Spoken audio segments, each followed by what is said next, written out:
Ah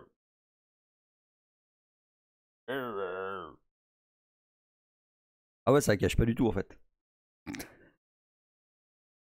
Alors, mais j'ai fait un petit guest avec Alien. Vous connaissez maintenant?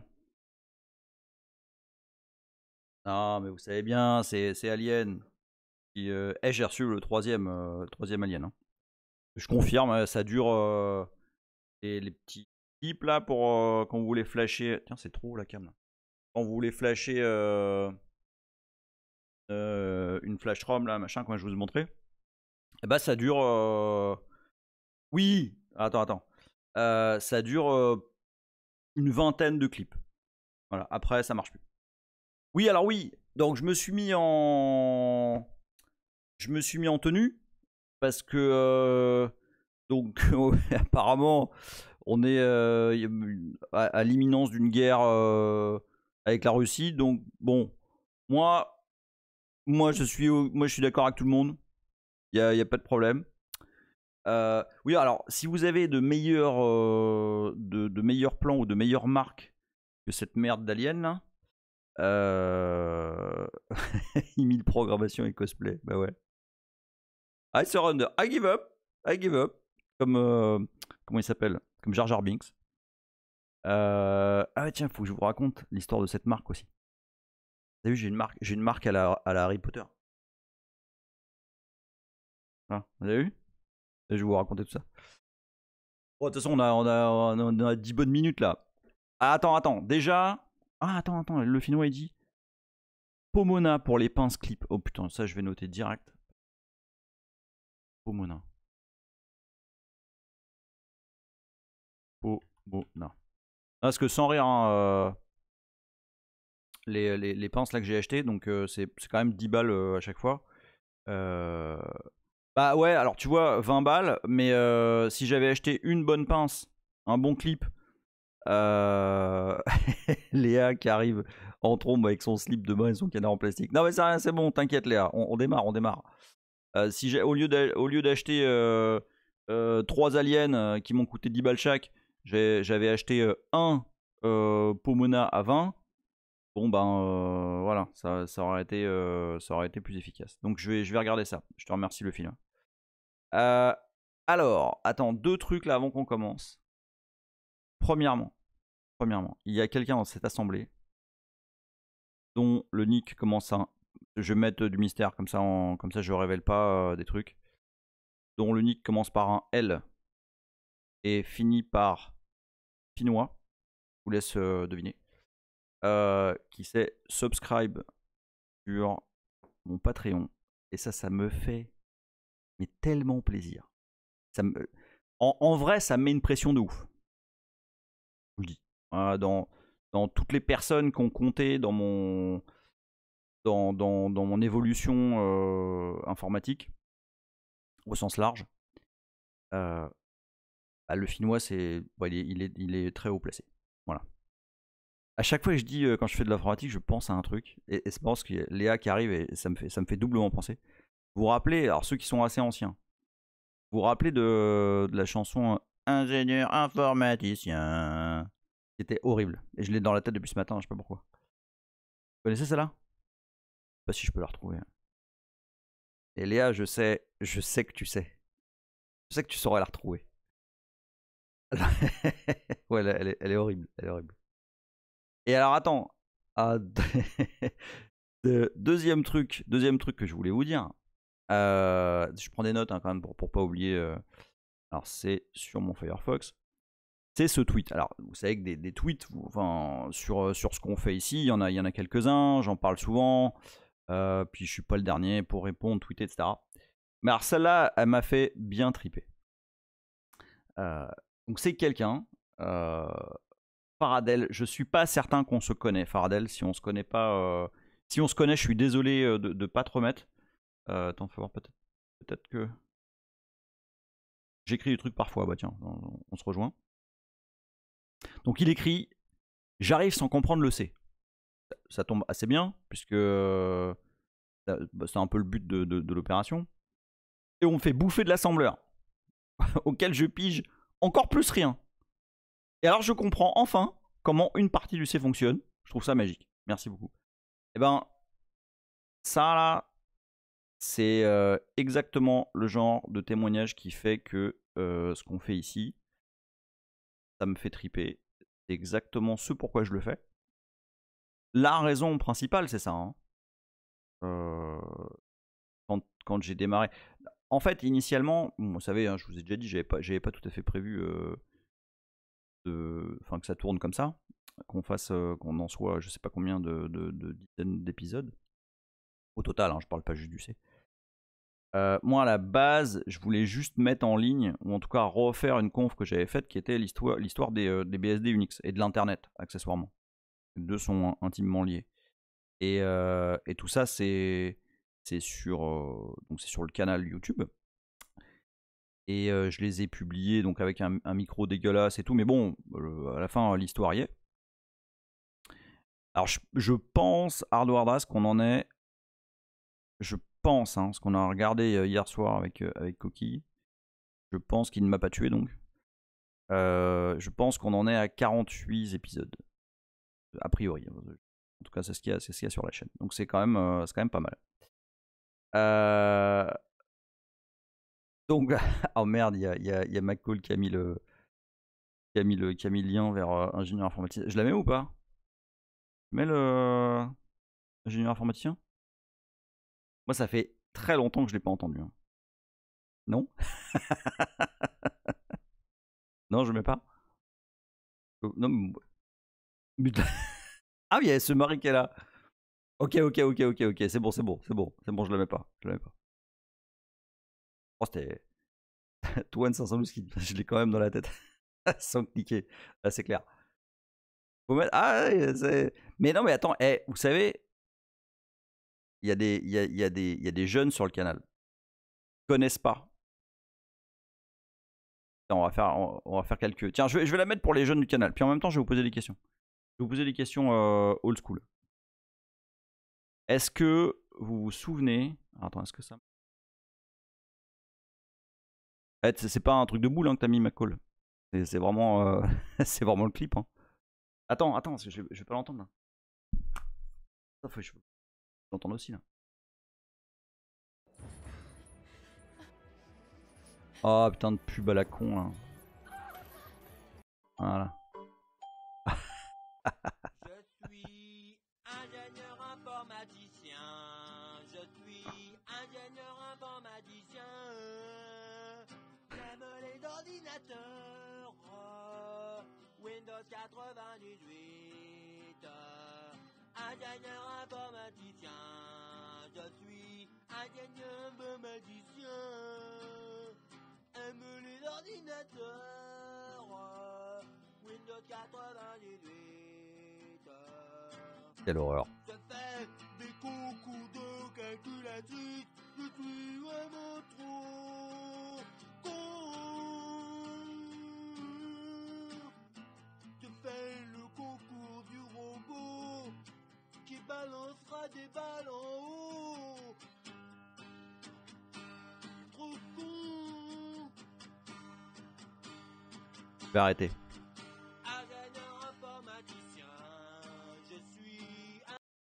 En fait, je pense que je m'étais arrêté au premier couplet. Je sais pas si j'aime. Je m'en rappelais pas comme ça. Léa qui dit j'ai des frictions dans le dos. Ah, c'est clair. Hein 20 ans? Non. Je vous raconte. Comment ça, ça a 20 ans? Je sais pas. Mais non. Ah bah merde, Windows 98. Non, en fait, ça a plus de... Attends, là. 98. 98. 2008. Non, en fait, ça a plus de 20 ans. On va fermer cette merde tout de suite. Voilà. Désolé d'avoir remis ça. Non, alors non, on arrête. On arrête tout de suite. C'était une mauvaise idée. C'était une très très mauvaise idée. Je sais pas qui c'est qui a parlé de ça en premier. C'était une très très mauvaise idée. Voilà. On arrête tout de suite avec ça. Alors, ensuite, deuxième chose. Troisième chose. Je voulais vous... J'en peux plus. Ouais. Attends, est-ce que je parle du... Ouais, je vais parler du Harry Potter d'abord, parce que c'est plus ancien. Donc, j'ai la marque de Harry Potter. Vous savez d'où elle vient? Donc mercredi, on a fait le live du mercredi qui est donc l'open bar. Qui, comme son nom l'indique, est en open bar. Donc je ne vais pas en dire trop parce que je ne sais pas à quel point ça peut être considéré comme l'apologie de je sais pas quoi. Mais il se trouve que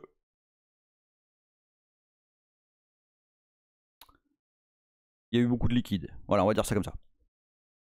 Et donc bah, j'étais quand même bien à la fin du live. Je sais pas si ça s'est vu, mais j'étais très content. Et donc bah, je vais donner à bouffer à Boulette et Tarzan.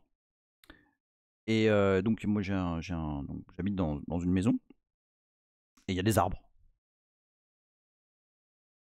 Il y a Tarzan qui... Bon, Tarzan est un grand malinois, donc il est assez balèze. Bon, je le tiens quand même, hein, mais il est assez balèze. Et je regarde l'heure hein, pour...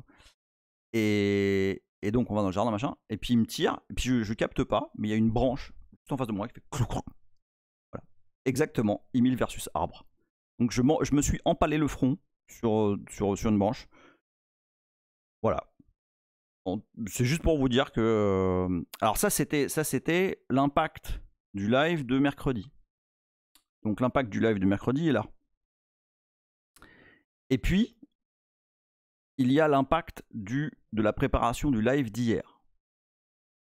Alors je vous remercie tous d'être là en ce moment, maintenant, tout de suite, et d'avoir aimablement repoussé votre présence à ce live. Donc, pour ceux qui ne le savent pas, le live d'hier a été déprogrammé parce que, je vous raconte un peu ma life, hein, j'ai 2 minutes encore.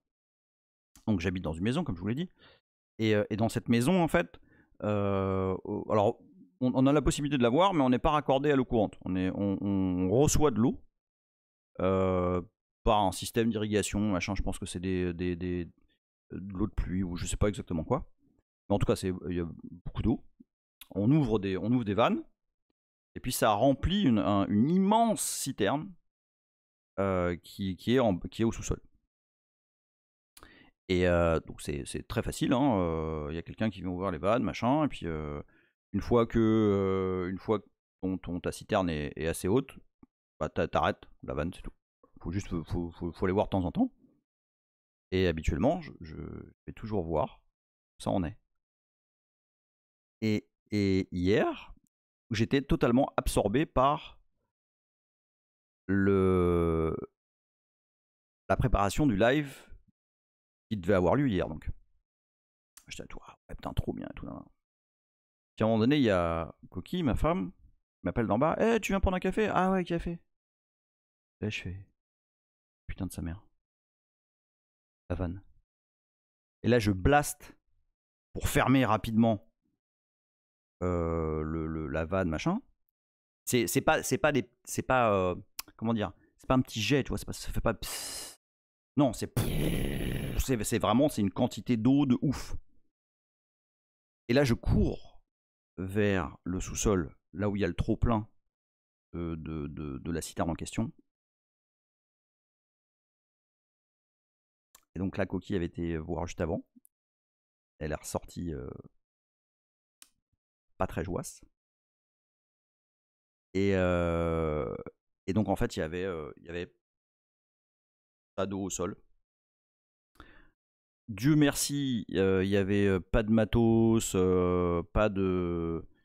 Enfin, il n'y a rien qui a trop souffert, à part... Bon, bon les meubles sont assez... bah, ils sont imbibés d'eau et tout, on va voir comment ça va tourner, mais donc on n'a pas cassé de matos, etc. Alors ouais, heureusement, ouais, bah non, justement j'ai pas de baie technique en bas, c'était prévu en plus à un moment donné. Donc voilà, alors ça s'est pas très bien passé. On a passé l'intégralité de la journée à vider de l'eau, éponger, etc. L'électricité a sauté en bas, effectivement. Voilà. Donc ça a été assez sport hier, ça a été assez sport. Et j'ai eu, honnêtement, je pense que c'est une de mes plus grosses conneries. Parce que franchement, c'est assez flippant, quoi. T'as vraiment une quantité d'eau de ouf qui sort du mur et tout, machin. Tu dis, ok, il se passe quoi? Enfin, ça va être où ça s'arrête. Bon. Donc, ouais, alors il y a peut-être moyen de faire mieux avec des vannes automatisées, machin, des capteurs et tout. Déjà, la première chose, c'est que maintenant, je vais mettre un petit réveil enfin, un petit truc reminder quand on remplit l'eau. Mais voilà. Alors, non, l'électricité, si je me démerde pas trop mal en électricité maintenant. Mais non, alors pas en soudure. Mais par contre, ouais, l'eau, j'ai un petit souci avec l'eau en ce moment. Donc, alors si, en fait, on a une pompe, mais le truc, c'est que il y avait à la fois trop et pas assez d'eau pour que ça prenne bien. Donc, du coup, il a fallu mettre pas des seaux, mais c'est les gros bacs Ikea en plastoc qu'on remplissait avec des seaux, machin, puis la pompe, on l'a mis dedans, puis enfin bref. Une catastrophe. Franchement, c'était absolument une catastrophe qui s'est heureusement bien finie. Il y a heureusement eu pas trop de dégâts matériels, donc c'était cool. Ouais, vous n'avez pas entendu Coquille derrière j'ai oublié un détail. En fait, au sous-sol, il y a les trappes des égouts. Et, bah, ça s'est rempli, donc ça a un peu débordé aussi. Donc après, il a fallu tout passer à l'eau de javel et tout. Enfin, c'était vraiment un bonheur. Oui, ça a remonté, oui. Alors, non, c'était vraiment un moment de plaisir intense. Voilà. Donc, mais bon, c'était enfin, je voulais vous dire ce qui s'est passé. C'est 100% ma faute. J'ai fait de la merde, fort. Et puis bah voilà, ça va me servir de leçon la prochaine fois. Je me mettrai un petit reminder, mais c'est aussi un peu votre faute parce que j'étais tellement passionné par ce que j'étais en train de faire que j'ai complètement oublié. Ouais. En fait, non, c'est la faute de Maloc. Eh oui. Je sais que vous lui en voulez déjà pas mal à Maloc pour cette espèce de poudre aux yeux qu'il vous envoie depuis. Tiens, petite question là. On va reprendre ce qu'on a vu la semaine dernière. Donc TLDR, je spoil pas parce qu'on l'a déjà vu. Je vais le dire à tout le monde. La semaine dernière, ah oui, joli McCall. T'as oublié de free, donc fuite. Classique. Normal. Ouais. Bon, ouais, j'aimerais bien que ça se gère comme ça. La semaine dernière, on a mis à jour, on a montré au monde le mensonge qui se cache derrière Maloc. On n'a pas expliqué vraiment pourquoi, mais on a montré qu'en fait, des fois, en tout cas, dans ce qu'on a vu, quand on maloque un truc, on va revenir à ce que ça veut dire, hein. Quand on maloque un truc, des fois, ça fait appel à un appel système qui s'appelle PRK. Et puis des fois, dans d'autres circonstances, ça fait appel à un autre appel système qui s'appelle mmap. Alors, honnêtement, dans l'assemblée, et soyez libre de vos, enfin, de répondre honnêtement, parce que pour moi, pareil, hein, je savais globalement de quoi il en retournait, mais pas dans le détail. Okay, comme je vous dis, hein, moi je profite de ces lives pour me remettre le pied à l'étrier, me raviver la mémoire sur certains trucs, apprendre plein de nouveaux. Là, j'ai appris plein de trucs hein, au passage hein, que je vais vous dire. Donc, qui dans l'assemblée a découvert que en fait Maloc était une supercherie? Pas une supercherie, mais que c'était pas vraiment qu'il avançait masqué quoi. En vrai, il avait pas un truc, un rôle, et plusieurs. Il avait pas un appel système, mais plusieurs. N'ayez pas honte, n'ayez pas honte. Je promets. J'en connais au moins 2. Après, je sais qu'il y en a plein qui le savaient. Hein.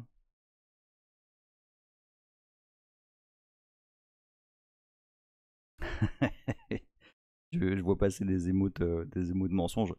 Pour moi, oui. Ah, mais t'as raison, Léa, on en découvre tous les jours. C'est pas. Enfin. Et encore une fois, hein, je vous le dis, hein, il y a des trucs que je vais vous dire là que j'ai découvert pendant la préparation de ces derniers lives. Hein. Alors, je vous propose de basculer en termes. Je vais le faire comment? On va d'abord faire un peu de code. D'accord? On va d'abord faire un peu de code. Salut, Bap. Je suis pas certain de comment on prononce ton nick. Bap. Je peux dire juste Bap. Mais salut à toi et bienvenue. Ce que je vous propose de faire, c'est un minuscule petit code. Un minuscule petit code qui fait pas grand chose. On va l'appeler. Tu l'as vu. Tu l'as vu.c. Voilà. Alors tu sais quoi, Léa? Que Léa dit bientôt, on saura que le CPU est un mensonge. Dans la série des trucs que j'ai appris ces derniers mois, dans ces lives et tout, il y a dans la liste le fait qu'effectivement, le CPU lui-même. Ouais, j'en dis pas plus maintenant. Alors, donc, on va faire un tout petit code de rien. Tac, int main, boom. On va passer des arguments. On va passer donc argc, char, argv, tableau de pointeur sur des chars. Et qu'est-ce qu'on va faire avec ça? On va faire de l'allocation avec l'argv. Donc pour ça, on va prendre une nouvelle fonction, vous allez voir. Donc j'ai besoin de quoi? J'ai besoin d'un pointeur. Je mets un char juste pour simple et que c'est un byte. Important. Donc c'est un pointeur sur un byte. Et je vais déclarer un long int. Donc un entier long, 64 bits là. Que je vais appeler L. Et je vais utiliser une fonction qui s'appelle str_to_l.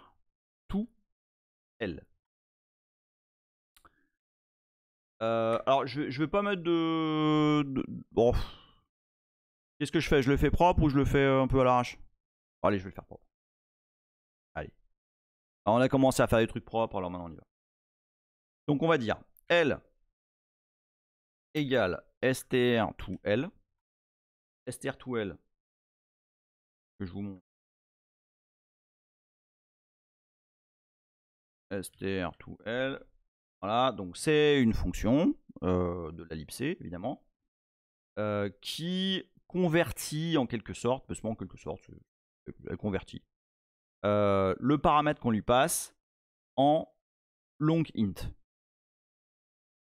D'accord? Est-ce qu'il y a...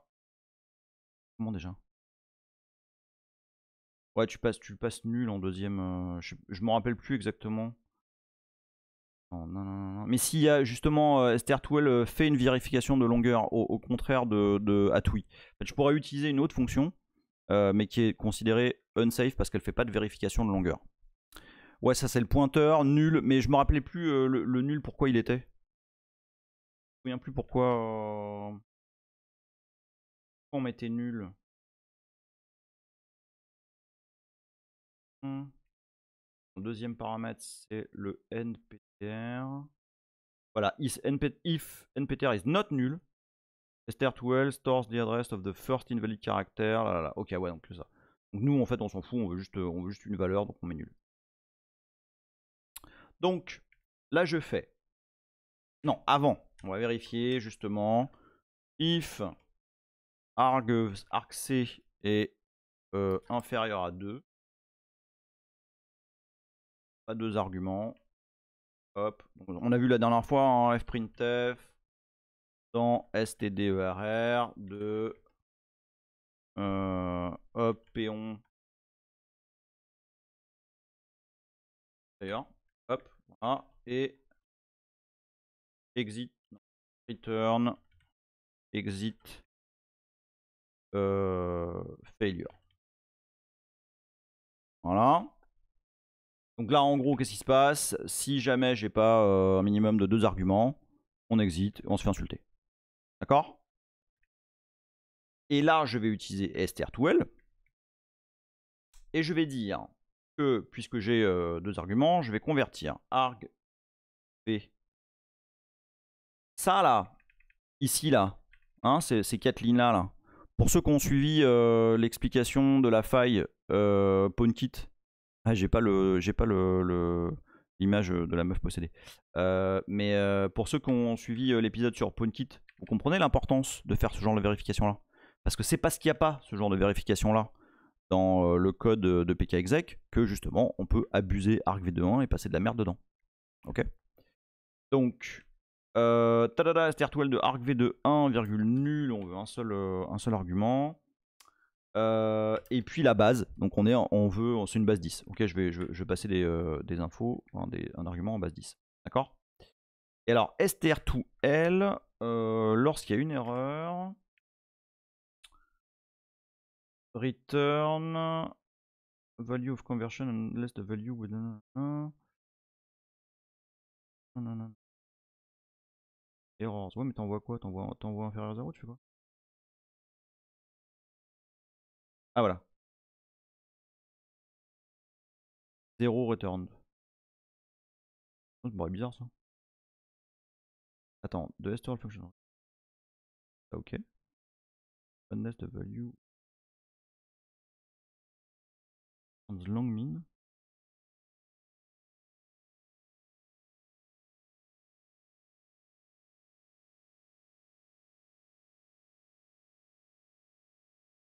Ok, donc a priori c'est s'il y a une erreur, il n'y a pas de conversion, ça retourne 0. Bon. Ouais, après il faut check le Erno quoi. Bon, en tout cas on va le faire comme ça. Et donc on va dire... Attends, vous avez parlé en même temps. Qu'est-ce que vous avez dit? Frenchcraft, t'as rien raté pour l'instant. On est en train de faire un petit code de rien, tout simple. Donc, if... Bah, tiens, par là. If... On a le droit de faire ça. Hein. On a le droit de mettre une condition comme ça, là. Ça. Non, mais c'est pas beau, c'est pas beau. Je vais pas faire comme ça. Puis, est-ce que vous venez voir, là? Hop, on va faire comme ça, tac, tac. Et puis, on va dire if L, if not L. Non, on va faire chose bien. If L égale 0. Hop.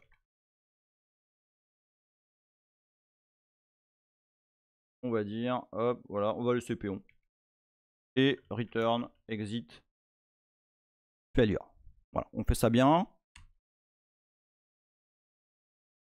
Tac, tac, tac, ok. Donc maintenant, donc là, à ce stade, on a converti le premier argument. On passe à ce code et on l'a mis dans L. D'accord?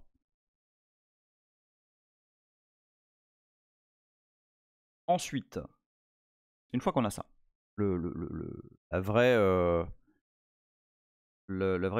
utilité de ce code, c'est de faire P, pointeur vers un char que j'ai déclaré plus haut, est égal à malloc de, raison pour laquelle j'ai fait ce merdier là, L fois sizeof car. Donc avant qu'on me tombe dessus pour dire oh, ça sert à rien parce qu'un car ça fait un byte. Oui je sais, mais au moins comme ça c'est clair. D'accord? C'est juste pour que les choses soient explicites.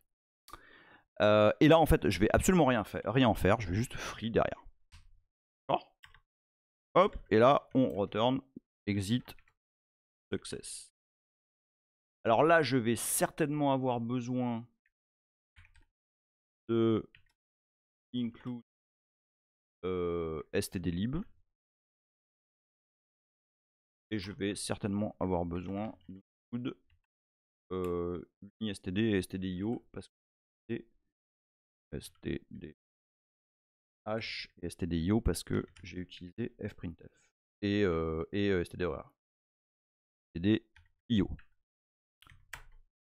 Est-ce que on est content avec ça? Est-ce qu'on est content avec ça? On est content ou pas? Et de malloc machin. Ça devrait le faire ça.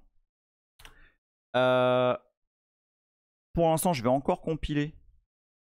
Si, Wingzaito, tu as absolument raison. Et je ne l'ai pas fait la dernière fois et c'est très mal. Donc, tu as raison. Il faut tester le retour de malloc. If p égale nul. Parce que, en l'occurrence, quand il y a une erreur de malloc, ça renvoie nul. On fait pareil. Tac. On nous envoie chier. Même s'il est très peu probable que ça nous arrive là. Mais oui. Tu as raison, Toan512, ce serait plus élégant d'utiliser str2ul, donc unsigned. Tac. Je vais builder mon merdier. J'ai dit comment c'était? Tu l'as vu. Tac. Tu l'as vu. Et je build encore avec du moins statique. Juste pour simplifier la sortie de ce qu'on va voir maintenant. On va pas utiliser de GDB. Mais, du premier coup les gars. Oh là là. Donc bon, ce code ne fait absolument rien, évidemment. Sauf que si je fais ça, ça alloue 10 bytes, puis ça se casse. Okay. Pourquoi je fais ce code? Parce que je veux vous montrer ce qui se passe avec un petit strass. On a déjà vu strass pas mal de fois sur ce canal. Vous vous rappelez de ce que ça fait? Strass, exactement Olive. Strass, c'est l'outil. Je vais vous dire un truc. Un sysadmin qui n'utilise pas strass, ce n'est pas un sysadmin. Voilà. Tu as raison, Tom Pruss, ça trace les syscalls. Absolument. Salut Maraflush. Donc ce que je vais faire là, en fait, c'est simplement, je veux voir à quel appel système fait appel, tu l'as vu. Et assez logiquement, alors SMARI, en fait, je vais montrer le fonctionnement de ce truc-là sous Linux, sous NetBSD et sous FreeBSD. Pour l'instant, effectivement, Strass, c'est Linux. Et alors, pour bien faire, sur NetBSD, c'est 4us, et sous FreeBSD, c'est 4as ou Trust. Non, c'est Trust. Voilà, donc c'est un nom différent à chaque fois, c'est super. Je ne sais pas sous Open quel est le nom du traceur de syscall. Tu peux me le rappeler? Non, mais j'ai pas d'OpenBSD, ce mari. Je suis désolé. J'ai du Free, j'ai du Net, mais j'ai pas d'Open. J'en ai plus. J'en ai eu, mais j'en ai plus. 4 as. Ah bah c'est bien. Voilà, comme ça c'est différent dans les 3, c'est super. Donc on y va. Je vais stracer, tu l'as vu. Boum. Alors, rien que de très normal, puisque on voit du petit BRK là, qui donc, assez légitimement, un de ceux-là doit être notre malloc. D'accord? Vous me suivez hein, jusque-là? Je fais un strass. Je suis l'exécution de ce problème-là. Tiens, je vais vous montrer pourquoi je mets un moins statique. Hein, parce qu'à chaque fois, je dis ouais, c'est pour simplifier. Non, non, non. Parce que si je fais pas ça, en fait, le strass, il va me faire passer dans toutes les libs. Regarde. Ça, c'est un tout petit peu moins digeste. Donc, du coup, enfin, toutes les libs, dans les libs, c'est en fait. Donc, ouais, alors, hardware, je vais réexpliquer BRK. Tac, je recompile en moins statique. Donc, en quelques mots, tiens, je vais reprendre. Attends, bouge pas, on va mettre le MyPaint convivial. Attends, faut juste que je lance du coup. MyPaint. Franchement, BRK, ça s'explique bien avec MyPaint. Voilà. Tac, et MyPaint, il est où? Il est là. Ça marche. Du premier coup, le truc de ouf. Est-ce que le pen fonctionne? Oui, c'est bon. Alors, tu sais que, vous savez, pour ceux qui n'ont pas vu, oula, je n'ai pas bu, hein, pratiquement pas. Ça, c'est la représentation de la mémoire virtuelle d'un processus. Ici, on a... Mais arrête, non mais... Arrête. Voilà. Ici, on a le code, ok, qui s'appelle sobrement texte, hein, le code exécutable. Hein, ça, c'est la représentation de la mémoire virtuelle d'un processus. Vous l'avez vu 2 milliards de fois, je vous le remontre en joli après. Ensuite, on a de la data par là. Puis on a une section qui s'appelle BSS pour les... où t'es parti mon stylo là? C'est ouf ou quoi? J'ai le stylet qui a complètement vrillé là. Non? Vous m'entendez toujours? Ouais. Non, je sais pas, j'ai la tablette qui a... Je vais la unplug. Non. J'ai eu peur là. Ok, donc, non, en fait, je demande si on m'entend parce que le micro, c'est un micro USB. Et là, j'ai eu un palanquet de messages kernel en mode oh, USB, il n'y a plus et tout. Non. Donc, non, bah justement, non, bah, pas. Voilà. Donc, ici, on a BSS. Et ici, en fait, dans cette zone de mémoire, tiens, juste pour que ce soit clair, ici en haut, là, on a la stack. Hein, par ici, là. On a la stack qui descend. Ok? Vous vous rappelez? Vous vous rappelez, hein, la stack descend, elle grossit vers des adresses inférieures.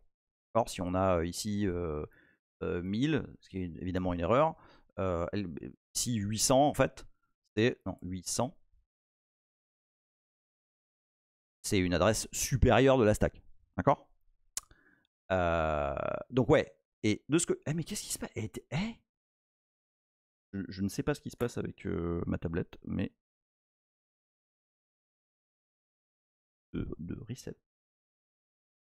Impromptu. Et c'est très agaçant. Donc je pense que je vais passer sur le schéma. On va juste montrer ça. Donc ici, là,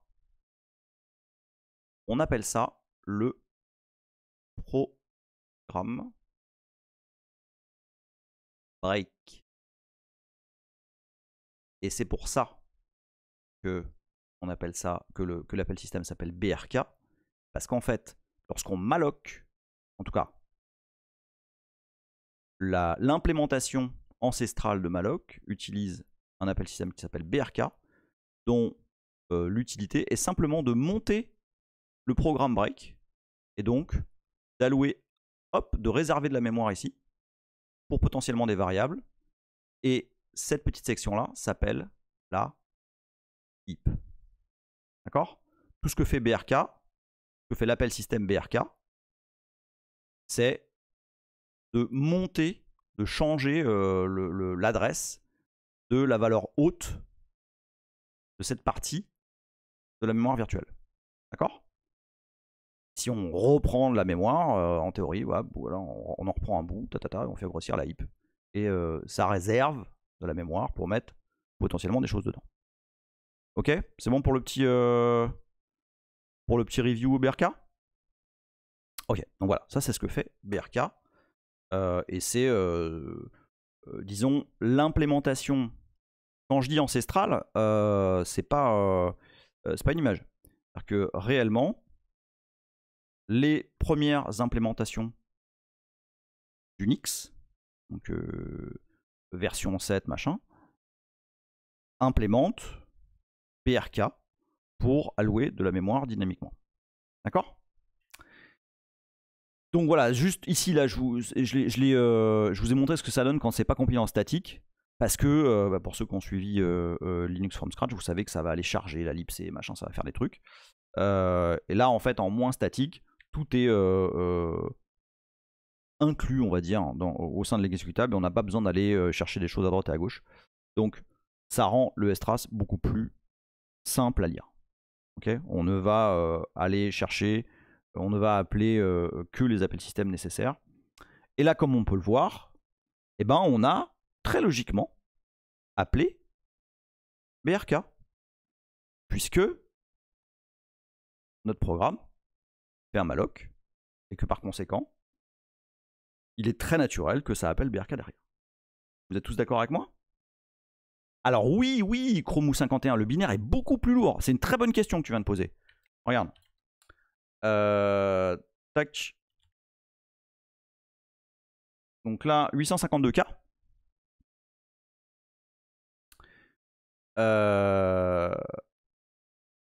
Attends, Olive, je réponds pas tout de suite à ta question. Olive demande le BRK du Free, c'est le deuxième. Tu vas voir.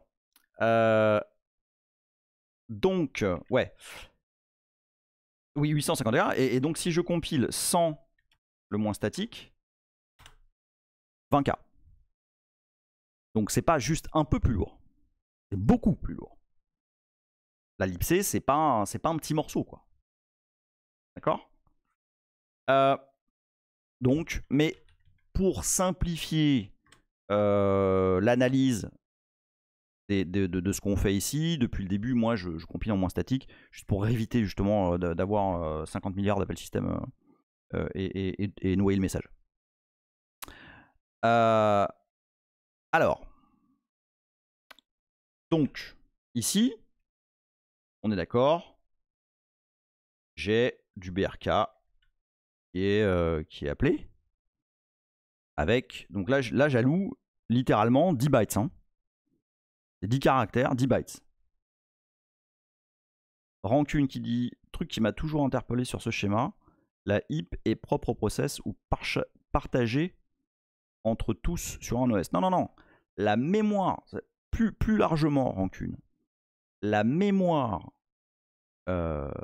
virtuelle, ce qu'on appelle la virtual memory d'un processus, elle est propre au processus. Okay, ça partage surtout pas.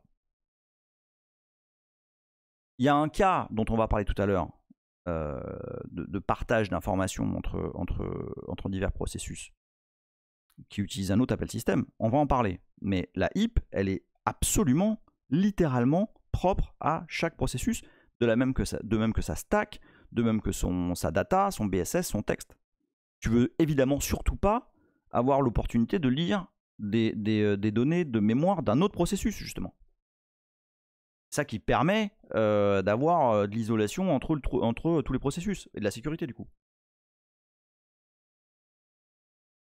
Ok? Donc là, j'ai fait un BRK, enfin en tout cas, j'ai pas fait, mais Malloc en sous-main a fait un BRK et a alloué la mémoire. Donc, si je fais un Malloc de 100, logiquement, bah, le BRK va être un peu plus gros, non? Logique. Si j'applique la logique. Hein? Bah ça alors?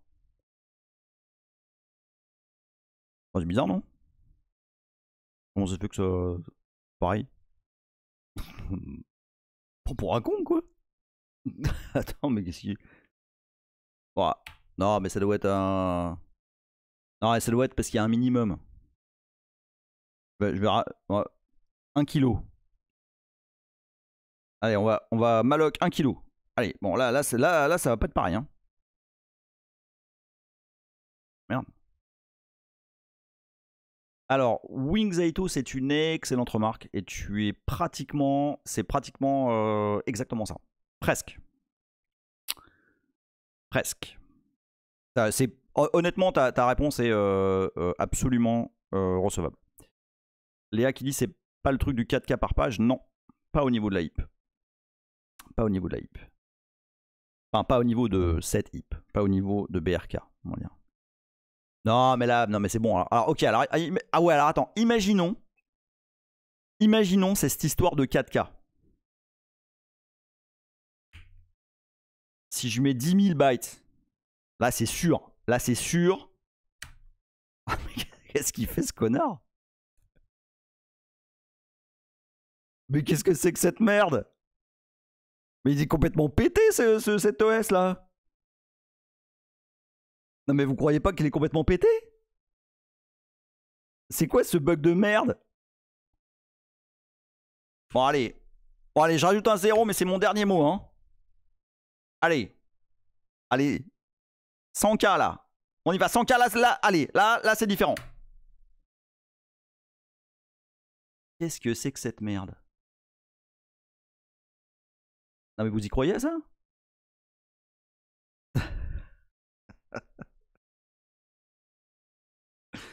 Bon attendez, on va vérifier que c'est pas un bug. Ouais, non attendez, parce que c'est bizarre quand même. Bougez pas. Ce qu'on va faire. Non, parce que c'est bizarre. On va commenter le malloc, d'accord? Comme ça, on va voir ce qui se passe. Et on va mettre quand même un commentaire. D'accord? Vous avez compris là hein? Il n'y a plus de malloc. J'ai enlevé le malloc. Comme ça, on voit ce qui se passe. On voit un peu ce qui se passe avant et après. Oh le bâtard. Il n'y a plus de malloc, mais il y a quand même du malloc.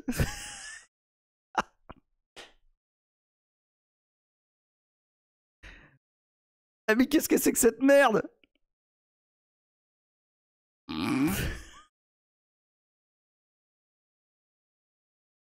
Ah mais vous êtes... Mais je mens pas, regardez. Il n'y a plus de malloc. Ouais, mais ouais, c'est ça. Mais c'est quoi? C'est une blague? C'est Gad Elmaleh. Ouais, non, mais c'est une grosse arnaque. Bon, alors, qu'est-ce qui se passe? Qu'est-ce que c'est que cette merde? Est-ce que quelqu'un a une idée? Parce que c'est quand même bizarre. Allez.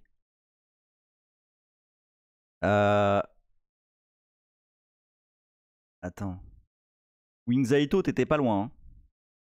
Pas loin du tout. Attends. Léa qui dit, et si je commente... Attends. Ah, voilà, il y a Wings Aito, il a tout spoil. Attends, je veux... j'essaie un dernier truc, regarde. Attends, j'essaie un dernier truc. Il n'y a plus rien. Le code, il fait plus rien. Il fait plus rien du tout. It's the main exit.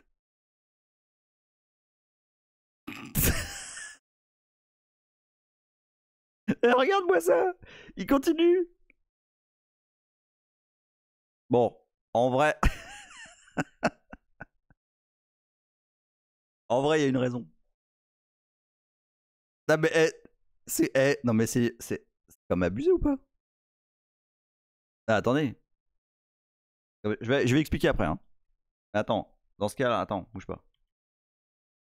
Je remets.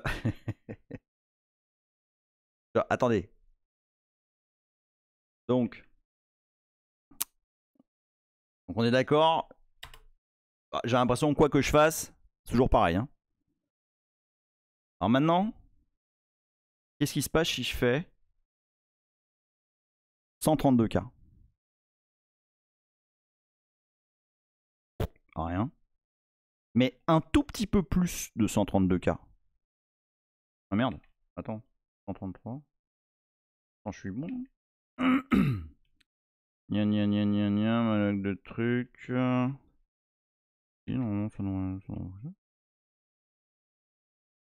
Voilà.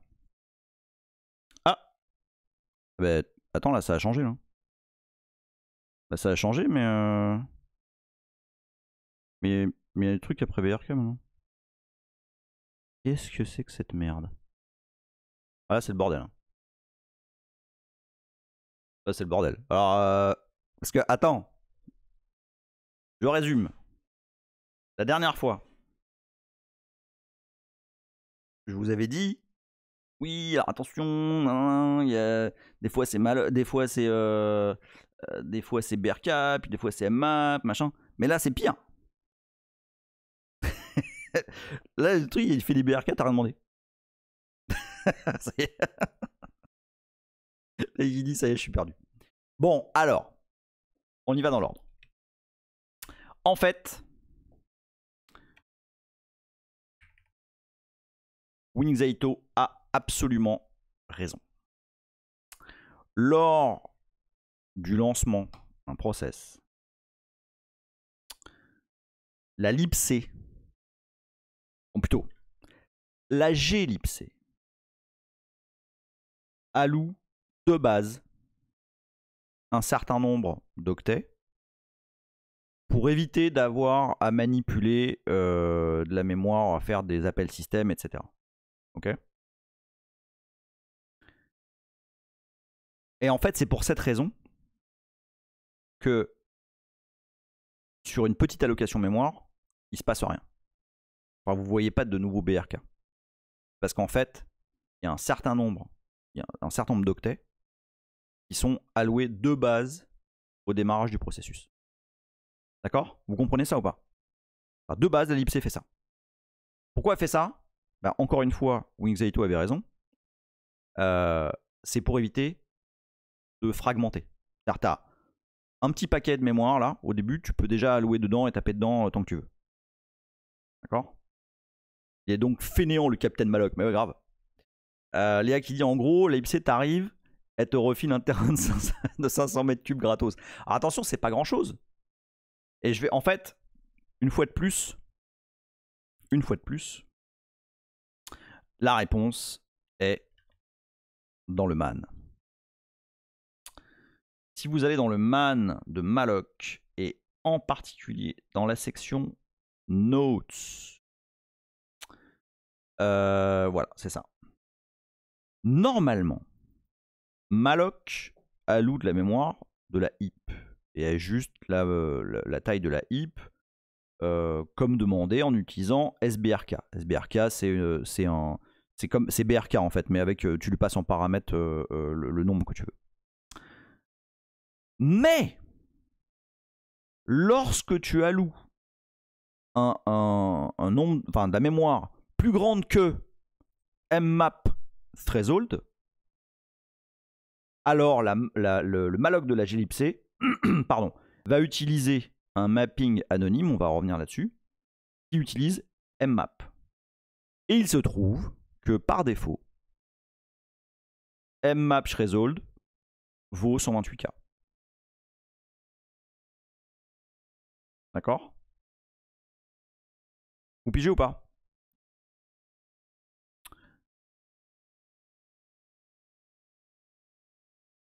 Ah, attends, c'est quoi? Miucode? Dis-moi que c'est du second degré.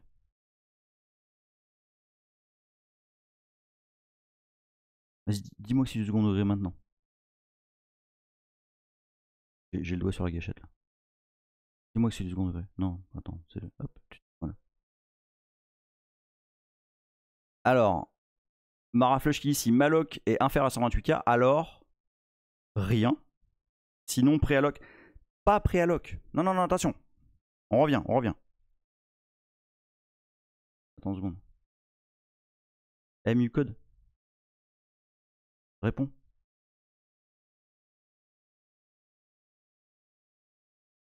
Réponds, j'ai le doigt sur ban.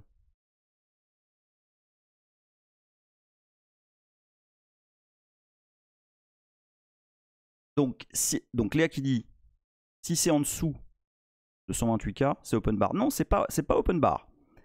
C'est si tu utilises ou si tu mallocs. Oui, alors il disait bonjour avant, oui, mais c'est-à-dire que moi je suis en train d'expliquer les trucs, donc je regarde le canal, tu vois, par intermittence. Mais de là à dire merci de mettre des vents connards, bah tu dégages. Hop, voilà. Hop, voilà. Donc je disais. Attends, parce que là il y a eu plein de trucs écrits là. Donc au-dessus de 128K. Alors, donc, ce que je suis en train de vous dire, c'est que lorsque on démarre un programme, la libc de base va allouer 128K. D'accord? Vous vous rappelez de ce que j'ai dit la dernière fois au sujet de la fragmentation de la mémoire? Je vais vous montrer un petit schéma. Il est où? Je vais vous montrer un petit schéma qui vient de chez... Ah merde, je l'ai pas. Si, je l'ai. Qui vient de chez Arduino. Je sais pas. Je suis déjà en big term, donc c'est bon. Firefox. Et qui explique extrêmement bien cette histoire de fragmentation. Donc, voilà, la heap c'est quoi? Et c'est quoi la fragmentation? Donc, j'alloue une première zone mémoire. Puis j'alloue une seconde zone mémoire. Et puis je free la première zone mémoire. La libc va pas déplacer le tronçon B, machin, etc. Elle se retrouve avec un emplacement vide. D'accord? Ouais, tiens, je vais vous passer le lien ici, là. Hop. Donc, qu'est-ce qui se passe une fois qu'on a free A? Bah, on a cette place qui est disponible, mais si je veux, donc le best case scénario, c'est je veux réallouer la même taille. La taille que j'ai free, je vais la réallouer. Bon, bah super, il y a cette place. Mais il est aussi vachement probable que j'ai besoin d'une zone mémoire un peu plus petite. Donc je vais, il y a certainement la place ici, donc nickel. Ou un peu plus grande, mais du coup un peu plus grande, je suis obligé de passer après. Ok? Alors je sais pas s'il y a encore d'autres schémas pour expliquer, mais on se retrouve dans une situation où en fait, là, on a libéré de la mémoire, mais la reprendre en fait c'est assez compliqué. Et il y a des documents qui expliquent qu'en fait, finalement quand tu as alloué de la mémoire, tant que tu es dans le processus, tu retrouves jamais vraiment l'état initial de la heap, même en friant. Ou alors il faut vraiment que tu ailles dans l'ordre, etc. D'accord? Donc ça, c'est ce qu'on appelle la fragmentation. Et c'est pas pratique. C'est pas pratique quand tu commences à allouer des gros morceaux de mémoire. D'accord? Et en l'occurrence, à partir... attends, hop, boum. À partir de 128K, ça commence à être pas mal de mémoire. Ok? Et en fait, ce qui se passe, c'est que mmap, dont je vais parler dans un instant, permet d'adresser ça de façon assez élégante. Bon. Est-ce qu'on est déjà d'accord sur cette histoire de 128K en fait et de malloc qui existe, mais qui existe quoi qu'il arrive? En fait, il n'y a rien d'autre à comprendre que, bon ouais, la libc, elle alloue 128K de base pour que tu puisses t'amuser. Ok? Maintenant, on revient à notre histoire de mmap. Qu'est-ce que c'est donc que mmap? Alors déjà, je vous avais un petit peu raconté l'histoire la semaine dernière de mmap. Donc mmap, c'est une idée qui date de Berkeley, mais genre d'il y a longtemps. avant que Sun Microsystems soit fondé. Ah tiens, alors Léa, c'est très intéressant ce que tu dis. Mais donc en assembleur, tu ne peux pas appliquer ce fonctionnement. Absolument. Absolument pas. Enfin oui, tu ne peux pas. En fait, là, en assembleur, ça devient assez compliqué. Parce que tu vas devoir gérer toi-même la façon dont tu implémentes ta gestion de la mémoire. Tu vois, ce que tu viens de dire là montre de façon inéquivoque que tu as tout à fait compris de quoi il s'agit. Et oui, absolument. En assembleur pur, t'es de la baise. Là, en fait, l'implémentation de malloc, c'est elle qui dit, on va voir juste après là ce que je vous dis, c'est elle qui dit bon bah comment on gère l'allocation de la mémoire, dans quel contexte, à quelle limite, est-ce que j'utilise Berka, est-ce que j'utilise pas Berka, est-ce que j'utilise mmap. C'est vraiment l'implémentation, et on va voir qu'il y en a plusieurs en fait. D'accord. Donc mmap, je vous en ai parlé un petit peu la semaine dernière. Donc mmap, c'est un appel système qui a été inventé littéralement par Berkeley, qui a été implémenté, en tout cas sa première implémentation a été réalisée par Sun. Donc, je rappelle que Sun Microsystems a été monté par des anciens de Berkeley, et en particulier Bill Joy.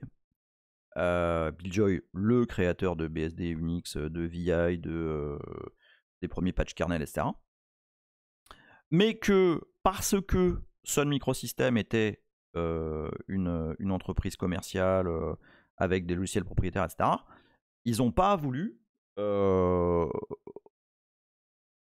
dire, redonner le code, enfin redonner non, donner le code de mmap à Berkeley.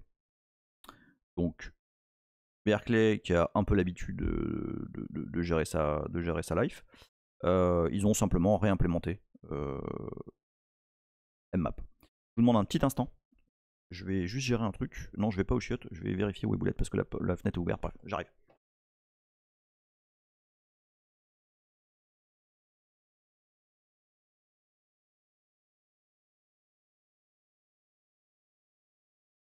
Hop, je suis de retour, désolé. Donc, Berkeley, ils ont l'habitude de réimplémenter des trucs. Parce qu'à la base, ils ont réimplémenté tout Unix. Donc, bon. Après, hein, quand il y a commencé à avoir des batailles juridiques, je vous renvoie à l'histoire de BSD Unix et de l'Internet, les 2 premiers épisodes de toute la série. Donc, Léa qui dit, je vais vérifier si j'ai bien fermé le robinet de la salle de bain. Ouais, tu m'étonnes. Ce mari qui dit les chiens se battent pas, c'est pas normal. Non, en fait, allez, je fais une petite parenthèse. J'ai une terrasse là ici. Et donc, bah, évidemment, ils adorent y aller parce que là, il y a du soleil et tout machin. Mais les barreaux de la terrasse, la boulette, elle est toute petite. Et elle passe à travers. Et le truc, c'est qu'elle voit pas super bien. Elle commence à être âgée, elle a de la cataracte, machin et tout. Et du coup, des fois, elle se la joue Superman et puis elle jump de trucs un peu trop haut. Puis là, on est un peu à genre 2 mètres et demi du sol, donc voilà. J'aimerais juste pas qu'elle fasse un vol plané. Voilà, c'est ma life. Donc, bref, Berkeley réimplémente mmap. Mais alors, c'est super, hein, tu racontes de l'histoire et tout, mais ça sert à quoi? Ça sert à quoi mmap? Mmap, c'est génial. Mmap, c'est une invention géniale. Je vais vous montrer quelque chose. Vous avez dans /proc de Linux plein de processus.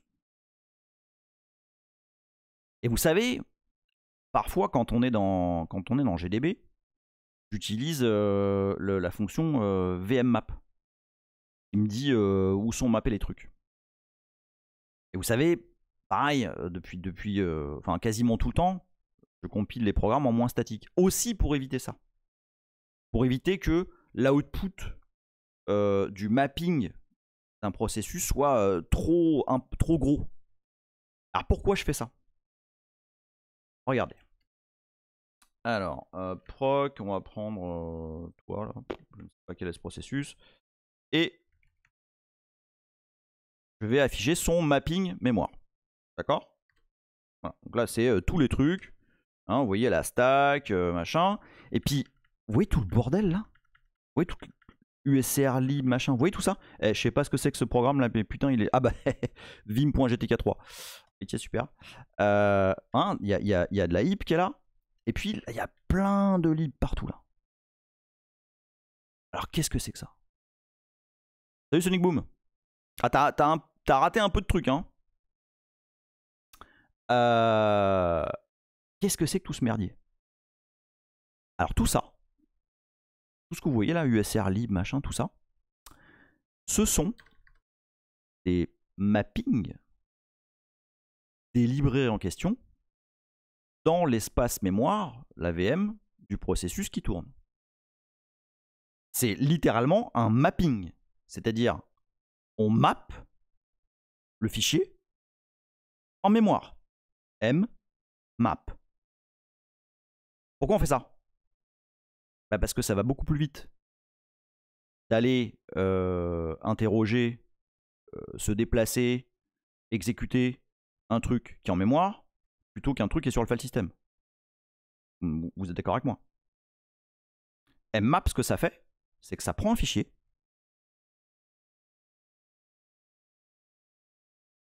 et ça le map en mémoire. Ok? C'est tout, hein. C'est tout ce que ça fait.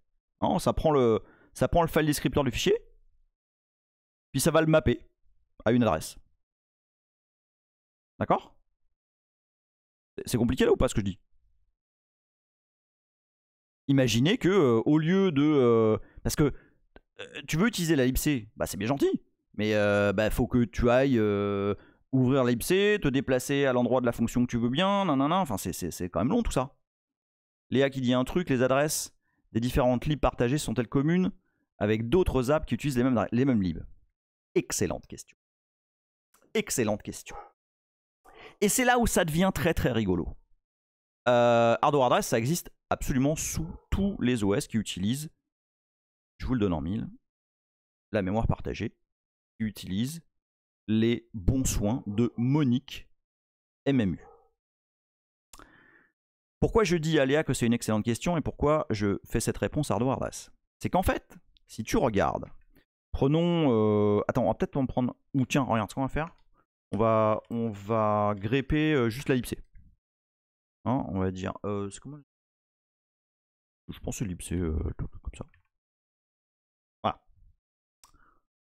Donc, là par exemple, sur le processus 1 401 620, je vois que la libc, elle est mappée à partir de là.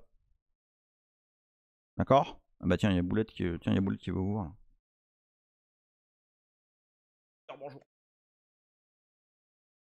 Là. Bonjour. Toi, tu connais map? Ah ouais, c'est bidon. Hein. Ça, tu vois?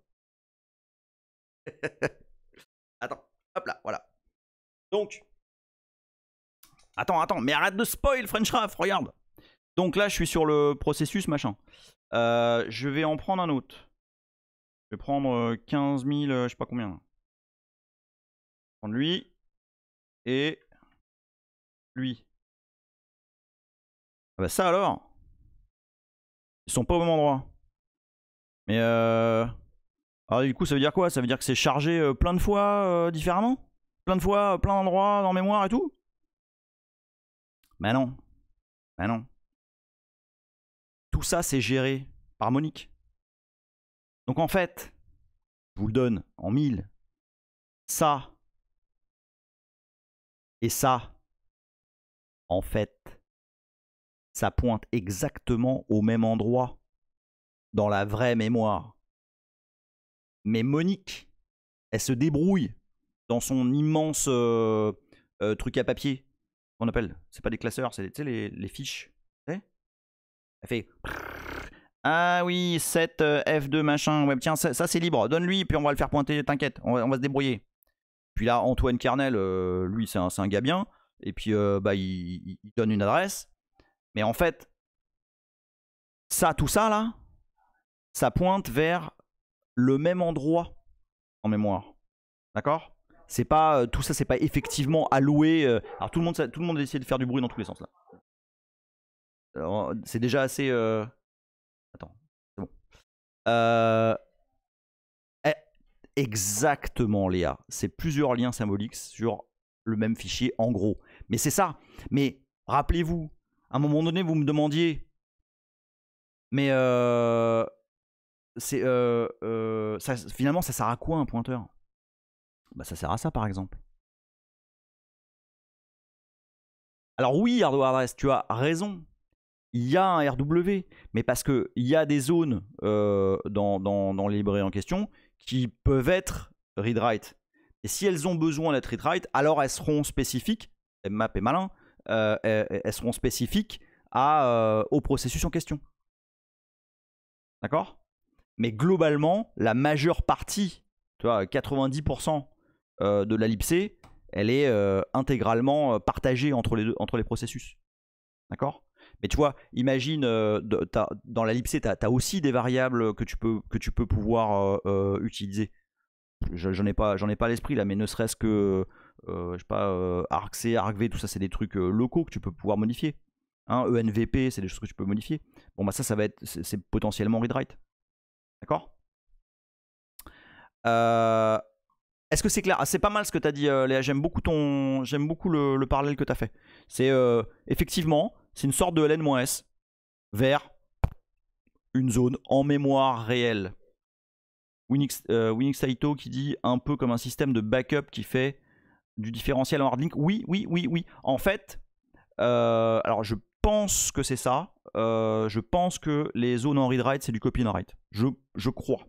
Ok, je suis pas 100% catégorique. MX Maxime, il dit il y a moyen de connaître la vraie adresse derrière. Alors oui, mais c'est compliqué. C'est possible, mais c'est relou. Franchement, un de ces quatre, quand on va évoluer un peu, j'irai bien un peu plus loin dans l'explication de la mémoire, enfin de la VM, de la gestion de la mémoire virtuelle par harmonique, par le kernel, etc. Pas tout de suite, mais je pense que ça peut être un truc assez rigolo à faire. Ok, donc ça, on est tous d'accord sur le fonctionnement. C'est super smart.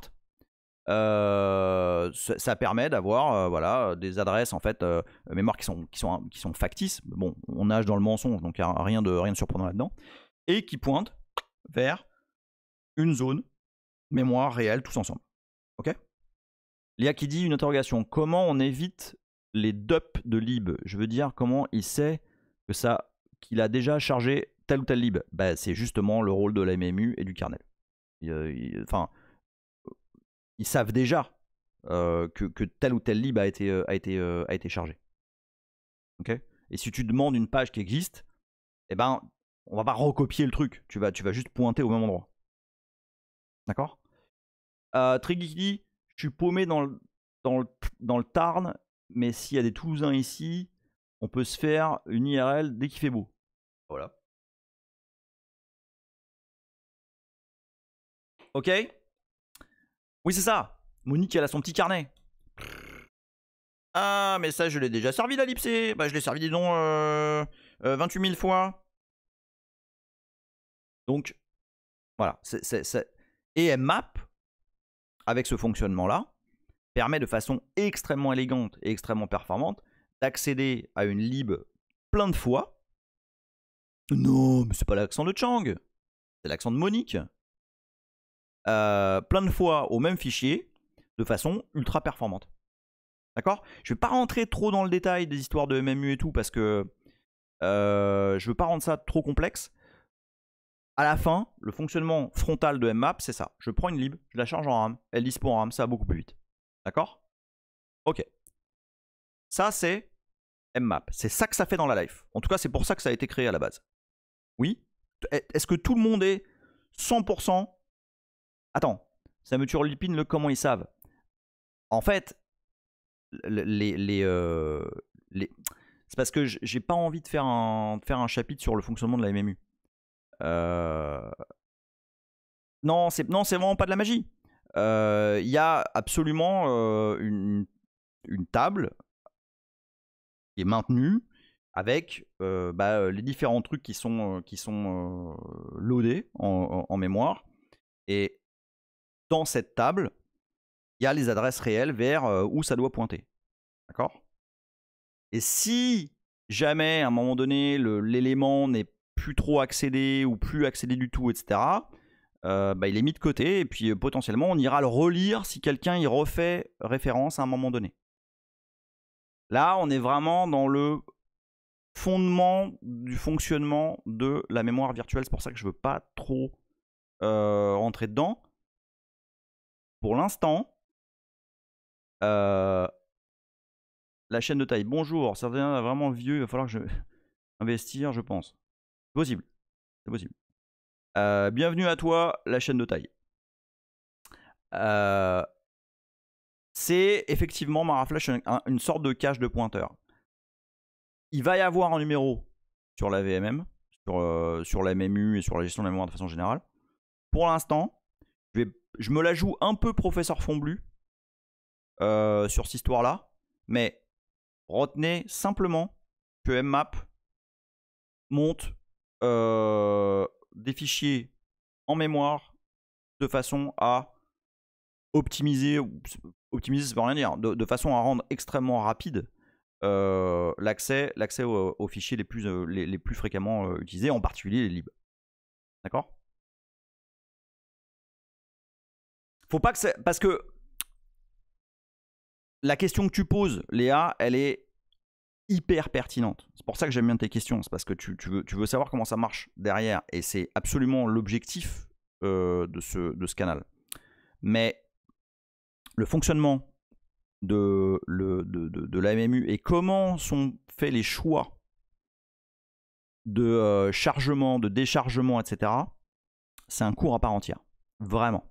Vraiment. C'est un peu compliqué, c'est vrai. Mais surtout, ça demande de la concentration sur ce sujet. D'accord? Je vais absolument faire un cours sur la MMU. C'est tout à fait prévu. J'ai même un petit début là qui pourrait être sympa. Donc, voilà. Donc, l'objectif de mmap à la base, c'est ça. Mais, vous savez bien que nos ingénieurs Unix de l'époque, ils sont ingénieux et surtout ils réfléchissent ce qu'on appelle out of the box. C'est-à-dire que ils voient mmap et ils disent mais attends. En fait, cette histoire là de mmap qui mappe un fichier en mémoire machin, qui réserve de la place et tout. Si on mappait pas un fichier, si juste on l'utilisait pour réserver de la place, est-ce que ça ferait pas une sorte de heap beaucoup plus flexible?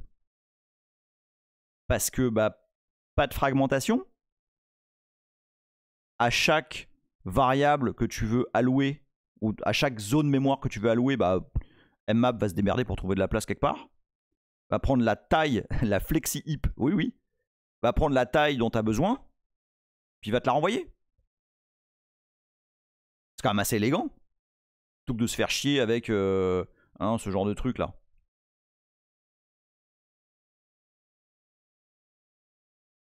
Donc, ceci donne lieu à une implémentation sur Linux qui fait que sur des petites tailles, sur de l'allocation de petites tailles, on n'a pas besoin de faire appel à la machinerie mmap simplement parce que voilà, c'est facile d'intervertir, de swapper, de trouver de la place, etc. Sur quelques octets, quelques kilo-octets, etc. Vous savez, quelques kilo-octets de data, c'est déjà beaucoup. Hein. Enfin, moi, sur mes codes, etc., de base, je sais pas si j'utilise peut-être 10K, même pas. Hein, on utilise, je sais pas moi, une chaîne de caractères, un machin. Si, alors quand tu commences à lire des fichiers éventuellement. Mais cette implémentation, ce qu'elle fait, c'est, voilà, au-delà de 132K, au-delà de 128K, pardon, au-delà de 128K, eh ben, on fait appel à mmap, qui est un mécanisme assez sympa pour pouvoir allouer des quantités de mémoire plus importantes. D'accord?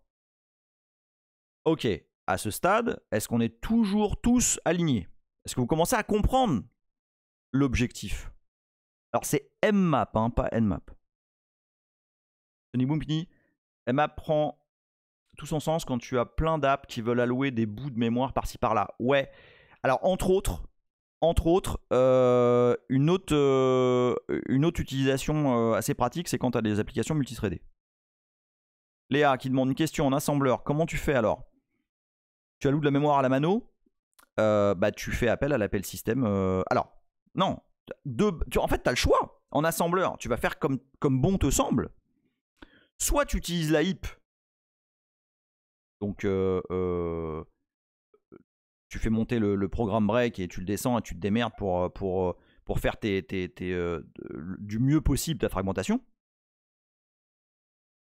Soit tu réimplémentes, et je sais qu'il y en a un, soit tu réimplémentes ta gestion de la mémoire dynamique, et honnêtement, enfin, déjà en C, là je vais vous montrer un truc là, déjà en C, c'est vraiment pas du tout trivial. Gérer les conditions dont on parle en assembleur, enfin, c'est faisable évidemment, hein, mais c'est quand même... c'est une task, quoi. Hein. Il y a du boulot. Hein. D'accord? Regardez, je vous montre un truc. Donc, par exemple, sur NetBSD. Attends, on va voir. Hop, Firefox. Donc, sur NetBSD, l'implémentation de malloc, c'est un truc qui s'appelle JE-malloc. JE-malloc qui a même un site web. Qui a un GitHub et tout. Hein. Et qui est mis à jour régulièrement, etc. Et vous voyez, dans le malloc de NetBSD, qui est le même que celui de FreeBSD, traditionnellement, les allocations se faisaient avec SBRK pour obtenir la mémoire. Alors, ouais, juste un truc. L'utilisation de BRK ou de mmap, je me suis aperçu là en lisant. J'ai beaucoup lu hein, sur cette merde là pour comprendre d'où provenaient les choix, pourquoi, comment, machin. Et c'est hyper opinionated. Ok, c'est chacun a vraiment une opinion très arrêtée sur le sujet. Mais non, faut pas utiliser BRK, c'est de la merde et tout. Faut tout passer par mmap. Et en l'occurrence, regardez, traditionnellement, les allocations qui ont utilisé SBRK pour obtenir la mémoire, qui au passage sont sous-optimales pour plusieurs raisons. Ok, alors voilà exactement le genre de truc que moi j'ai pas envie de vous dire.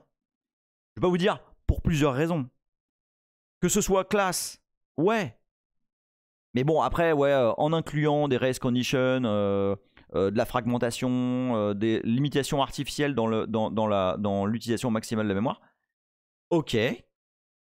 Mais, tiens, attends, SMary qui donne la version OpenBSD. The BRK and SBRK function are historical curiosities. Les bâtards. Left over from earlier days before the advent of virtual memory management. Les bâtards. Non. Bon, c'est... Je sais pas, honnêtement, enfin, l'implémentation de l'allocation de mémoire, c'est un truc tellement complexe dans le code que je me risquerais pas à ce genre de commentaires. Oui, voilà, comme dit Olive, c'est un chouïa opinionated. Donc, moi, je sais pas, je trouve l'implémentation, en tout cas le choix d'implémentation de Linux. Non, d'ailleurs, c'est pas Linux, c'est la libc, donc la glibc. Je trouve que c'est tout à fait. Enfin, ça se tient, quoi. Je comprends le pourquoi et je trouve pas ça con. D'ailleurs, pour information, là, ça c'est JE-Malloc qui est utilisé par Net et Free. Alors, je sais pas, elle se marie, quelle est l'implémentation d'Open, à moins qu'ils aient refait la leur pour le moment. Et alors, celle de la JLibC, c'est PT-Malloc pour je sais pas quoi, trading, parallèle trading ou je sais plus. Je sais qu'il y a le T c'est trading, mais donc l'implémentation de la JLibC c'est PT-Malloc. Voilà. Et c'est Wolfgram Gloggers qui semble en être l'implémenteur. Et voilà, très sobrement, ça fait plusieurs années que ça fonctionne dans la GNU C library, donc quand même pas dégueulasse. Automalloc dans Open. C'est rigolo ça. Ah bah voilà, sobrement, Automalloc par le committeur auto. Alors justement, regardez. Donc là, si je fais, donc là on va faire un petit Estras et puis après on va arrêter hein, parce que là on a été pas mal. J'ai l'impression que j'ai laissé personne sur le bord de l'autoroute là. Donc là si je Estras Binales, un tac et puis on va grep BRK. On a bien notre BRK initial qui est appelé, etc. D'accord? Maintenant, si je me mets sur un NetBSD et je fais, c'est 4 Rus, hein, sous... Ouais, c'est ça, 4 Rus. Tac, tac, pipe, grep, BRK. Oh merde, je suis pas dans le... Oh putain, désolé. Ok, désolé, je reviens. Ah, il fallait que je la fasse, je l'avais pas encore faite. Voilà, voilà, voilà. Je reviens, je reviens. Donc je refais. Là, je suis sur Linux. Estras de Binales, pipegrep, BRK. On a bien du BRK. On a notre BRK initial comme on a fait tout à l'heure. Bon, là, c'est sur du 64 bits. Donc, adresse plus longue, etc. Mais voilà, on retrouve ce qu'on a vu tout à l'heure. Ok. Il y a probablement du mmap aussi, parce que c'est... Bah tiens, voilà. Regarde, mmap, bim. Et tu vois, regarde, mmap, il y a carrément... Il y a 8 megs là. Donc oui, là, forcément, mmap. Ok. Mais voilà, ce qui est important, c'est il y a de toute façon, de base, un BRK qui est effectué. Donc il y a une certaine quantité de mémoire au-dessus de BSS qui est réservée pour de la mémoire dynamique, mais de petite taille. Si je fais pareil sous NetBSD, 4 Rus, donc c'est pas Estras sous NetBSD, c'est 4 Rus. 4 Rus de LS. Non, on va mettre bin LS, je pense qu'il va pas le trouver sinon. Pipegrep BRK. Ah bah là, Zombie.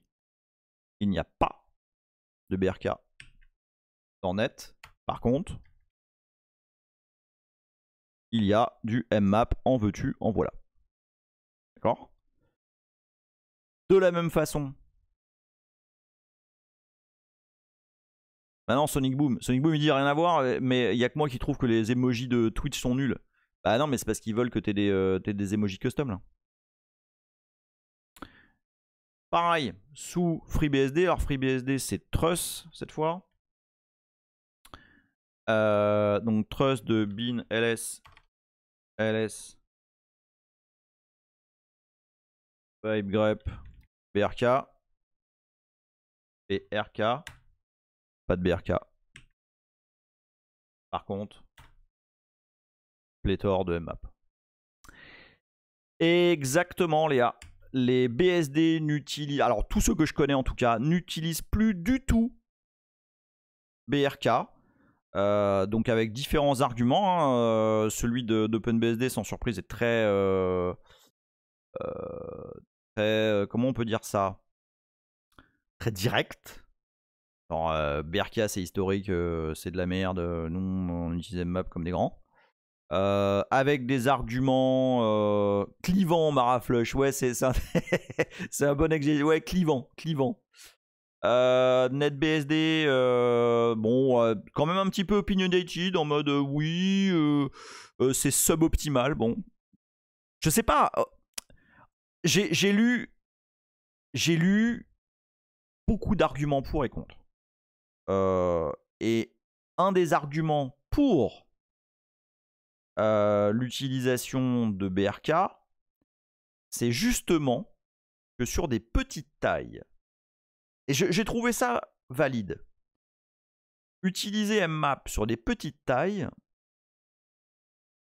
ça augmente le nombre de syscalls simplement parce que mmap fonctionne justement sur les tailles de page, mais c'est pour ça que je ne veux pas trop m'étendre là-dessus, de 4K. Ça aligne sur 4K, mais t'as pas forcément besoin de 4K. Donc, voilà, je suis d'accord avec French Raf. BRK sur les petites tailles est nettement plus rapide. Mais après, je considère pas être assez malin pour pouvoir batailler sur ce sujet-là. Mais j'ai trouvé l'argument du pro BRK pour les petites tailles judicieux. Il y a French Raf qui dit initialement, il voulait faire un rond blanc. Un rond blanc? Attends, tu parles de quoi? J'ai dû rater le début de la discussion en fait.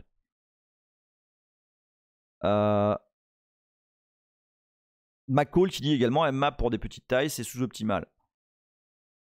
Léa qui dit BRK va disparaître. Écoute, je pense que dans le monde Linux, ils sont relativement contents de leur implémentation et ça marche quoi. Enfin, je veux dire, je sais pas. Autant vous connaissez mon amour pour le système BSD, autant je trouve que cet argument en faveur de BRK est tout à fait legit. Est-ce que c'est clair là par rapport... Vous entendez Tarzan, ouais. Est-ce que c'est clair là pour tout le monde, hein? J'avais un petit schéma là à vous montrer que j'ai trouvé sur le net. Attends, voilà ça. Je vous montre ça là. En gros, c'est ça. T'as ton application, malloc, et puis bah fonction d'un truc ou de l'autre, bah tu vas passer. Ah, Fiat Minimis subscribe tier 1. 4e mois, merci Fiat Minimis, merci beaucoup à toi. Ah, c'est cool ça. Premier sub de la série, enfin du live là. Merci beaucoup Fiat Minimis. Maraflush, ce qui est intéressant, c'est de connaître leur opinion pour pourquoi ils ont pris tel ou tel choix. Ouais. Rancune qui, quand mmap alloue de la mémoire pour le programme, est dans l'espace d'adressage de la heap ailleurs, rapport au dessin de tout à l'heure. Attention, Rancune. Je suis désolé, hein, il y a Tarzan qui est en train de jouer au loup. Ça lui arrive de temps en temps. Je vais reprendre le sempiternel schéma. Attends, merde, il est où? Bah, je l'ai pas. Ouais. Non, attends. Il est là. Le sempiternel, je vous le colle. Hein. Le sempiternel schéma de la mémoire virtuelle d'un processus.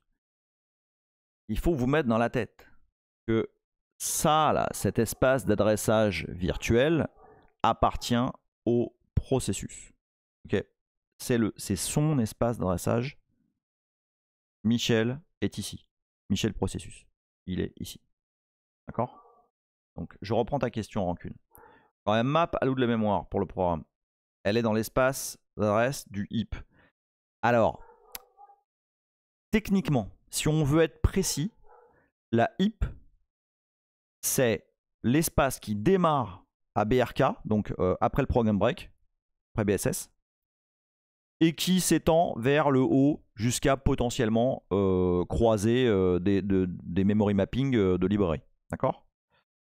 Quand on utilise mmap, on va taper là-dedans. Mais on va taper là-dedans, alors pas au pif, mais tu laisses mmap faire sa stuff. Tu sais pas exactement où est-ce qu'il va taper. Parce qu'il aura probablement loadé des libs avant, en tout cas il aura de la mémoire virtuelle loadée avant machin, puis il va peut-être se mettre là, peut-être se mettre au milieu, parce qu'il y a de l'espace, etc. Donc tu lui laisses faire sa life.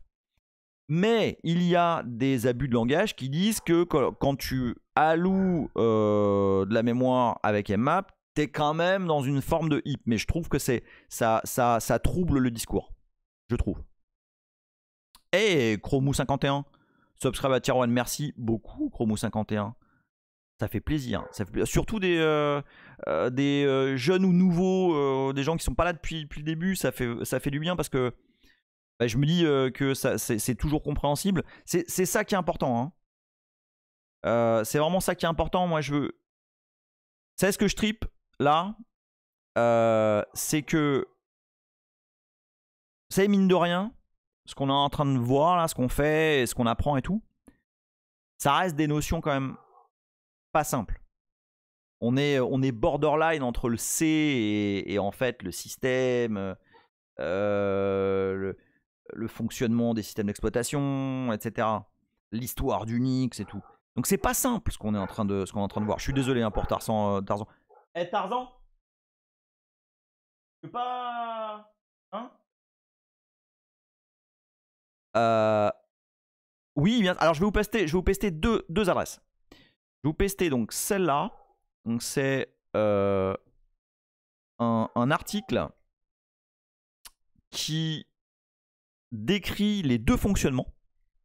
Donc c'est un exemple de code avec BRK et un exemple de code avec mmap. Donc pas malloc, hein.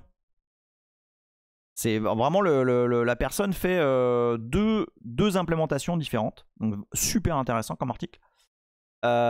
Et ensuite je vous poste un deuxième article du même auteur, je crois. Alors là c'est une tuerie. C'est sur la compréhension du malloc de la glibc. Ce site est une boucherie, hein. Sploitfun.wordpress.com. Attends, je remonte un petit peu parce que j'ai l'impression que j'ai perdu du monde. Tac. Alors Léa qui dit... Attends, non, il y a le Fino aussi qui dit... apparemment, il y a aussi une histoire de taille minimum d'allocation correspondant à la taille d'une page avec mmap. Bah, tu veux dire... Parce que taille de page de base, ça va être 4K. Mais non, mais ça serait sous Linux, sous BSD, sous... Bah, de toute façon, BSD, il n'utilise plus que mmap, donc... Mais ouais, je suis curieux de savoir s'il n'y a pas un truc particulier pour des toutes petites tailles, quoi. Léa qui dit, mais ça fait pas un peu code redondant? C'est pas du tout le même fonctionnement hein, entre l'allocation via BRK et l'allocation via mmap. Tac. Kitersosé, le random BRK offset, c'est une sécurité. Ah oui, absolument Kitersosé, le random BRK offset. Alors oui, attends, juste une petite parenthèse. Moi là, quand je vous fais la démo, tiens, je vous remets le terme. Quand je vous fais les démos, quand je vous fais les démos, en fait, j'ai désactivé la SLR. Ok, je fais ça. Là, je vais le remettre. Mais c'est pour vous montrer en fait le fait que les offsets ont toujours les mêmes, etc. Parce que si je mets la SLR, bah, par exemple, si je fais mon S-Trace de tout à l'heure, là, avec tu l'as vu, tu vois, ça va être, regardez bien ici, là, les BRK. Vous voyez, c'est différent à chaque fois. Donc du coup, je peux pas vous montrer le fonctionnement fondamental du truc. La SLR, hein, pour ceux qui n'ont pas suivi les épisodes sur la sécurité, c'est la randomisation des adresses et ça permet effectivement, comme le dit Kitersosé, d'avoir des adresses non prédictibles. Voilà. Oh putain, attends, il s'est passé plein de trucs là. Ok, attends, là, ça c'est bon. Ok, je pense que j'ai rien perdu d'autre. Rancune qui dit oui, vocabulaire beaucoup d'inlinquet. McCall, c'est deux façons de faire, location dynamique. Attends. Ok, non, tu réponds à Léa. Ok. Donc ouais, ce que je vous dis, c'est que... et c'est pour ça que j'insiste sur le fait que vous devez me dire si ça marche pas, s'il y a quelque chose qui vous est passé au-dessus de la tête, vous n'avez pas compris tel ou tel fonctionnement machin. Parce que quand on finit un épisode comme ça, bon, ça veut pas dire que je reviendrai pas dessus et tout, hein, mais moi je vais considérer que bon bah ça y est. Maintenant, quand... Attends, qu'est-ce qu'il y a? Je pense qu'il y a des blagues que j'ai pas vues là.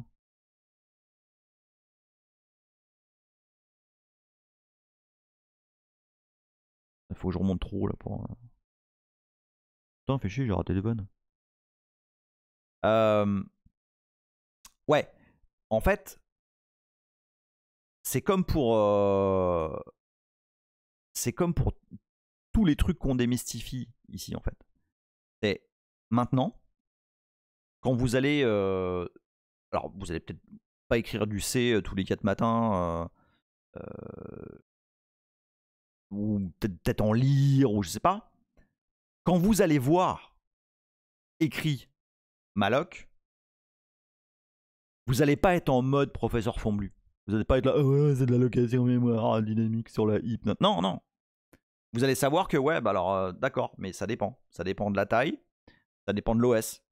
Voilà, il y a plein de trucs à prendre en considération et c'est pas une vérité ultime. C'est pas une vérité absolue. C'est une implémentation qui est variable et qui est dépendante de pas mal de paramètres. Voilà. Et oui, il y aura un épisode définitivement sur la sur la virtual memory pour Moussa Cantani qui dit en fait ça dépend. Voilà. Bon, on a fait un gros morceau là aujourd'hui. On a fait un très gros morceau. Je suis un peu deg de pas avoir d'avoir raté la blague parce qu'il y a tout le monde qui mord de rire et moi non. C'est un peu naze. Mais je vais backlog après. Bon, eh ben si tout le monde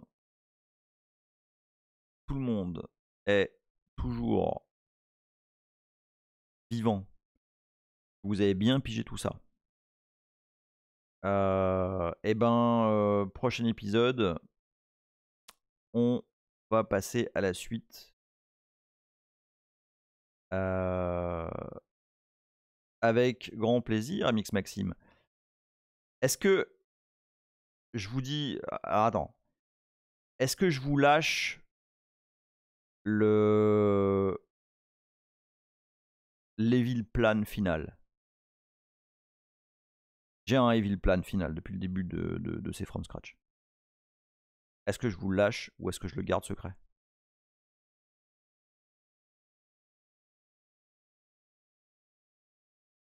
Alors, c'est pas un mensonge. C'est pas un mensonge. C'est absolument une vérité. J'ai un Evil Plan. Si vous suivez le C From Scratch depuis un certain temps, beaucoup d'entre vous ici sont là depuis le début. On en est à 19 épisodes, j'hallucine complètement, sur juste C. Et vous avez remarqué, j'utilise pas tellement les fonctions donc classiques, quoi. On print pas beaucoup. Ah, il y a Maraflush qui dit ne dévoile pas. Le Finnois qui dit réécrire un OS tout neuf pour les caméras de Chang. J'ai quand même mis l'accent depuis le début sur la compréhension fondamentale. C'est par rapport au système d'exploitation, par rapport à la machine, à la manipulation des adresses, et comment ça fonctionne derrière, qu'est-ce que c'est qu'un appel système, etc., etc., etc. Si tout le monde est complètement au point sur tous les éléments qu'on a disséqués, on va dire, depuis 19 semaines, c'est assez ouf de le dire comme ça. Non, c'est pas 19 semaines parce que là, au début j'en faisais 2 par semaine. Si tout le monde est au point avec tout ça, petit à petit, vous savez, c'est toujours pareil là, c'est comme Karate Kid. T'apprends ça, puis après t'apprends ça, machin. À la fin, tu deviens un champion de je sais pas quoi là. Si tout le monde est OK avec les éléments qu'on voit petit à petit, je pense qu'on peut raisonnablement se dire que rendu à un certain stade, Boulette est en train de vomir. Donc, vous n'aurez pas la fin de ce spoil. Parce qu'il faut que j'aille voir ce qui se passe parce qu'elle va pas bien. Ça va, vous inquiétez pas. Je vous dis à bientôt. Je vais m'occuper de Boulette derrière qui va évidemment pas bien. Normal, c'est une fin de live. Ça lui arrive. Voilà, je vous fais des bisous. Bon dimanche à vous. Merci de m'avoir suivi aujourd'hui. Je m'en vais en catastrophe. Et putain, le cliffhanger de ouf sans vouloir. Ciao!